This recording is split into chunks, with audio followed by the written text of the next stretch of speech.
Hello, my favorite English language learners. It is your favorite English teacher here, Amy Joy. And if you are watching this video, you have probably been taught how to paraphrase before, but maybe you still struggle to actually paraphrase effectively. As a college writing instructor, I've observed how paraphrasing is taught by other teachers, videos, and textbooks, and I have a few theories about why these methods don't really work for my students. So in this video, I'm going to give you a new definition of paraphrasing and a new strategy for doing it. So let's jump right in. Traditionally, a paraphrase is defined like this: taking an author's words and putting them into your own, or the rewording of a written text. And with these definitions in mind, I often get paraphrases that look like this. In my class, we are reading about positive psychology and a theory called Maslow's hierarchy of needs. This is the original text. Maslow's hierarchy of needs is a motivational theory in psychology, comprising a 5-tier model of human needs, often depicted as hierarchical levels within a pyramid. And this is a paraphrase I got from one of my students. It says, Maslow's hierarchy of needs is a theory in psychology comprising a 5-level model of human needs, often shown as hierarchical levels within a pyramid. Now, my student did delete the word motivational, changed 5-tier model into 5-level model, and instead of using the word depicted, they used the word shown. So now the paraphrase is written in their own words, right? Well, not really. This paraphrase still sounds very much like the original author, and it does not show me that the student understands the idea from the reading. Basically, this paraphrase does not serve the purpose of a paraphrase. So let me remind you why we paraphrase and show you my new definition for what it means. We paraphrase to show our teachers and others that we understand ideas from readings or even other sources. Basically, we paraphrase to demonstrate our knowledge that we have learned in a class. We also paraphrase to make complex ideas or difficult concepts easier to understand for others. A lot of times, readings in college are more academic and difficult to understand, so by paraphrasing, we can take complex ideas and simplify them for a reader. And we paraphrase to make an author's idea fit into our own writing, to make it sound like us. Like I mentioned, a lot of readings we do in college are more advanced, and so if you are writing with your own voice, and then you take someone else's writing and put it right in the middle of your own, that is going to ruin the flow of the writing and not really sound like you. So by paraphrasing, we can still use another person's idea, but we just use our own words so that the writing sounds more fluid and cohesive. So with these purposes in mind, I want to give you a new definition of paraphrasing, and then I'll show you my 2 methods to achieve it. So my new definition of a paraphrase is taking an idea or a concept and explaining that idea to someone else. Yes, this will be in your own words. Yes, you will have to reword the idea, but the difference between this definition and the ones above is that it focuses on the idea or the concept. All paraphrasing is just explaining an idea to someone else. And I've noticed in books and in other materials that some instructors tend to complicate this idea or make it harder than it really is. And in turn, my students feel overwhelmed and don't really make much of an effort to do it. So let's take a look at our example again and see how I explained this idea to someone else. So here's the original again. And after the definition of Maslow's hierarchy, I also liked the second sentence and want to paraphrase that too. It says, from the bottom of the hierarchy upwards, the needs are physiological, like food and clothing, safety, like job security, love and belongingness needs, like friendship, esteem, and self-actualization. Now let's look at my paraphrase and see how different it sounds from the original. My paraphrase says, in the field of psychology, Maslow's hierarchy of needs is a theory that depicts human needs for happiness in the shape of a triangle. There are 5 levels in the triangle, and they start with basic needs like food and shelter at the bottom and move up to more emotional and spiritual needs. Now, this paraphrase sounds completely different than the original, but it maintains the same idea. And you can do the same by following my 2-step process. First, you will start with what I call the phone a friend paraphrasing method.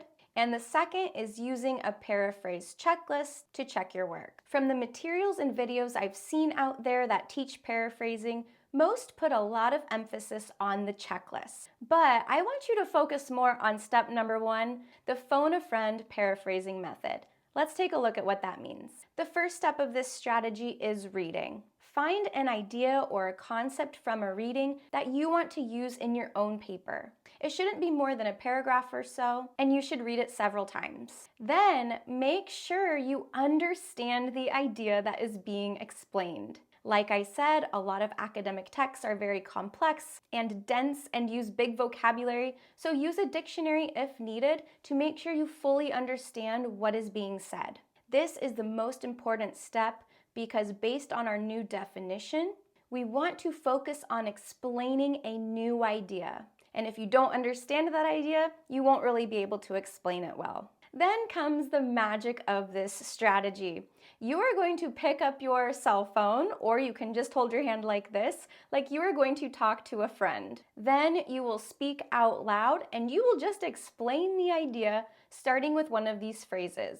You can say, I just read that, I just learned that, this part says, or this term means. Then after you've explained the idea, I want you to write down what you wrote.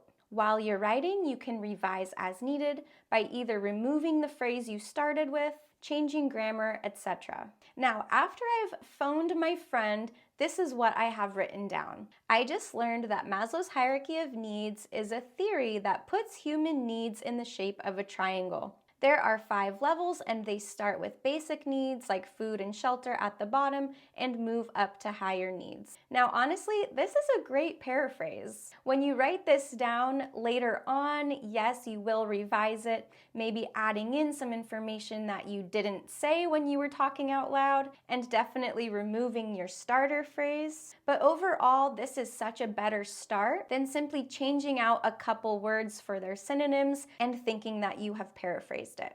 Now, you might be wondering why I'm having you do this crazy method, but let me tell you why this works. This method focuses more on explaining an idea rather than just changing out words in a sentence, which is what my students tend to do.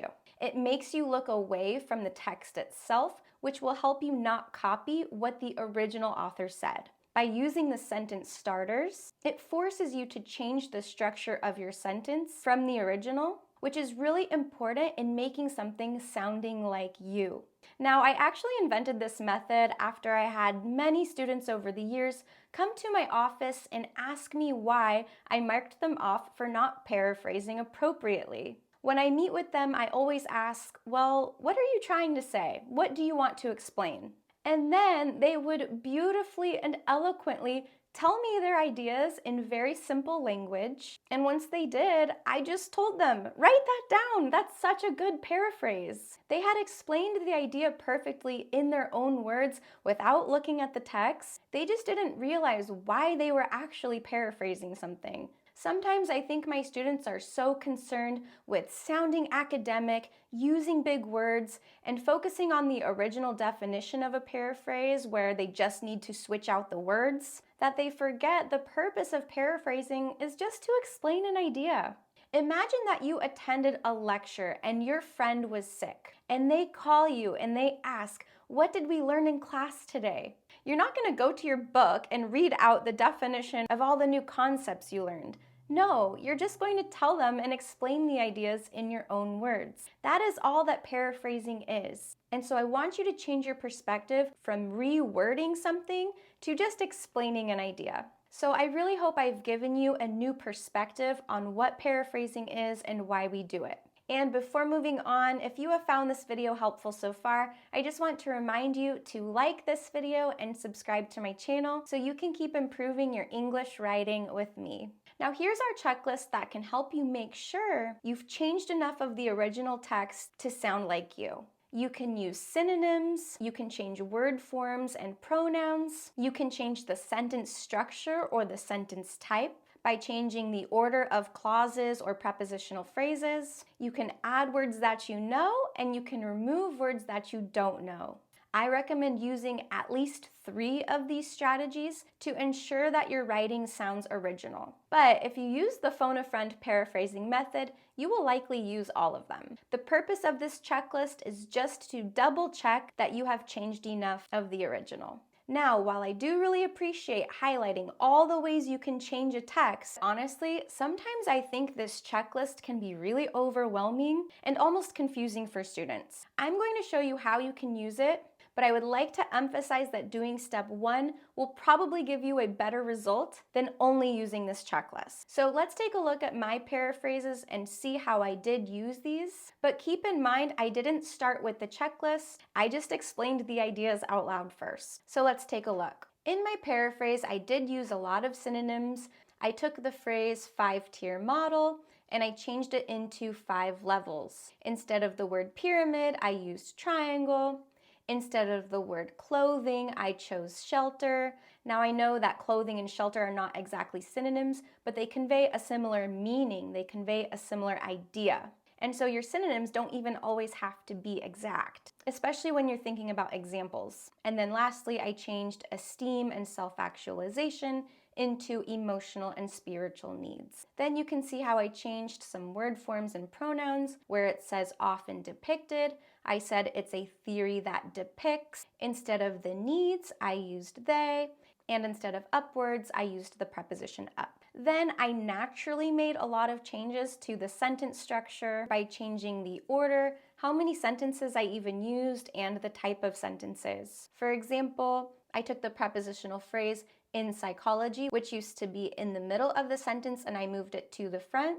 Originally, we had a reduced relative clause saying often depicted as, and I inserted the relative pronoun that. Where it says the needs are and uses a colon, I actually changed that to say there are.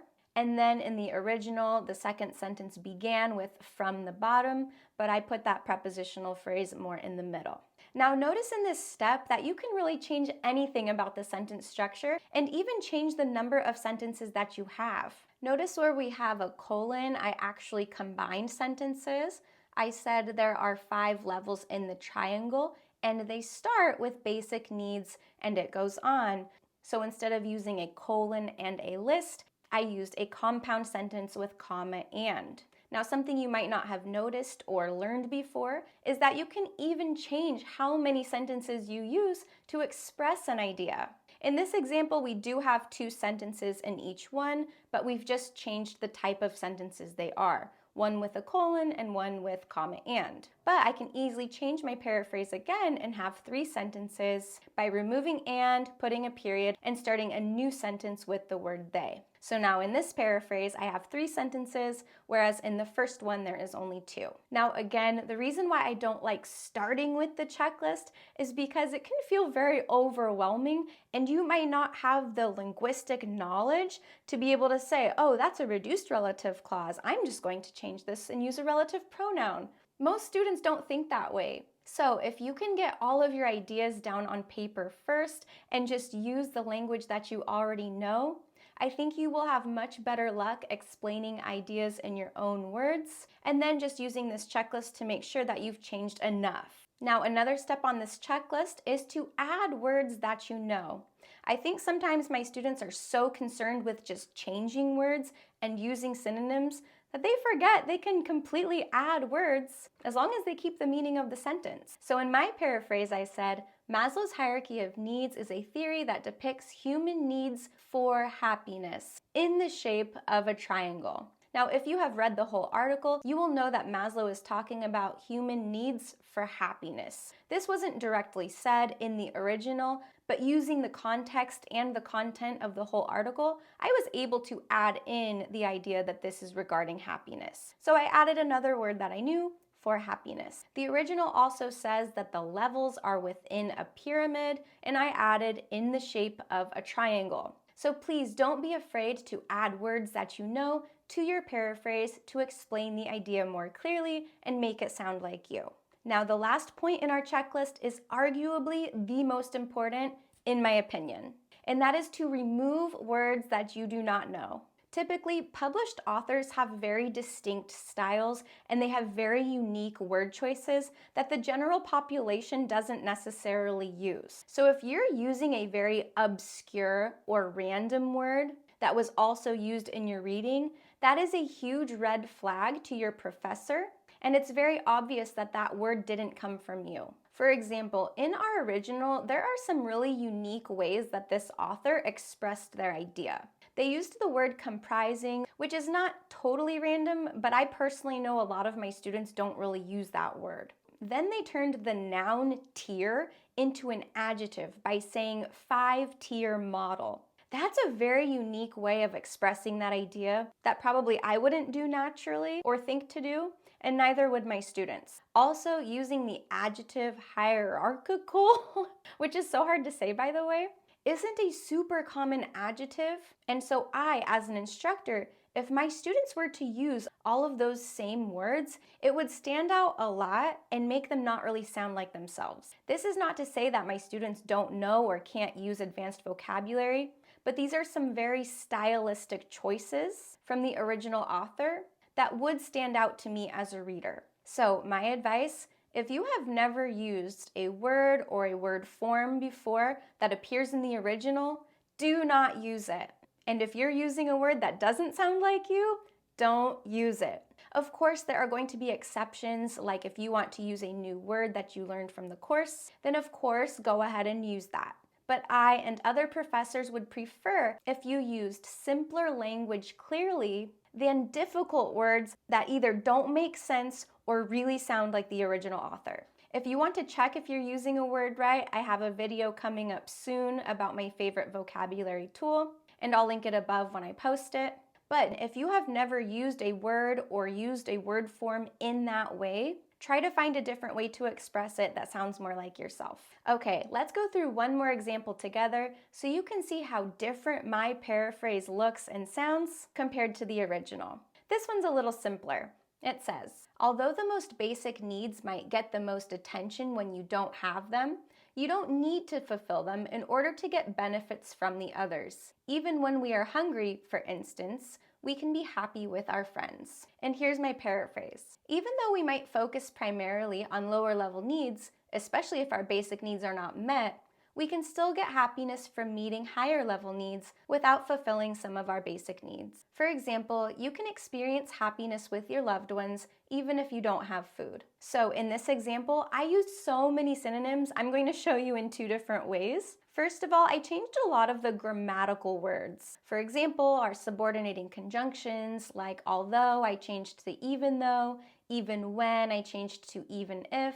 For instance, I changed to for example. And then I also changed a lot of the content words, like basic needs, I said lower level needs. Instead of get the most attention, I said we might focus primarily on them. For get benefits, I said we could get happiness. And instead of from the others, I said from meeting higher level needs. Instead of we can be happy, I said you can experience happiness. Instead of friends, I chose loved ones. And instead of hungry, I said don't have food.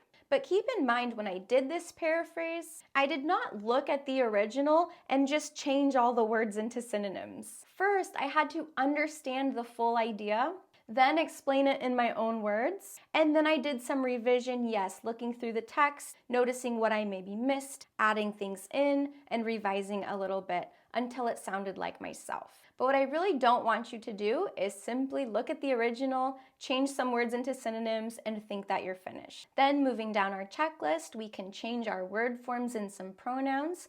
You can notice in the original, they started using you at first, and I changed the yous to we, and then I changed the we to you at the end. I changed be happy, and I changed that into experience happiness. So I changed the adjective into a noun.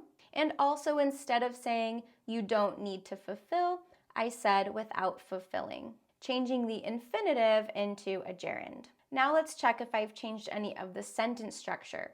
The original started with the most basic needs might get, and I actually changed the subject to be we instead of basic needs, which then changes the verbs we chose and everything else in the sentence. Then instead of saying you don't need to fulfill them, I said without fulfilling. The original also had the prepositional phrase for instance in the middle of the sentence, and I decided to move that to the beginning.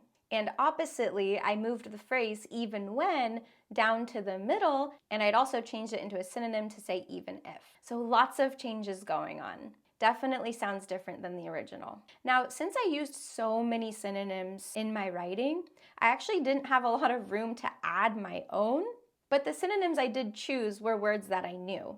And when reviewing this paraphrase, the only words that I actually added were without and experience. So like I said, you don't have to meet all of the requirements of the checklist, but you should at least have 3 to make sure you have changed enough of it to sound like yourself. Then again, the last point is to remove words you don't know. And since this original actually used a lot of simple and common language, there weren't many words that I didn't know. So I barely removed anything. I just ended up changing a lot into synonyms. But I did remove the phrase in order to get benefits. Okay, and now that we have our final paraphrase, the last step is to cite. Since you are using someone else's idea and just putting it into your own words, you still need to give credit to the original author, which you can do by putting their last name in parentheses with a period on the outside. I really hope these 2 strategies help you. Remember to focus on the idea, not how it was originally expressed, and try to sound as much like yourself as you can. I hope I've made the concept of paraphrasing easier for you and less intimidating, and that you feel more confident to paraphrase in your writing. Thank you so much for watching this video. I hope you learned something new, and I will see you next time. Bye!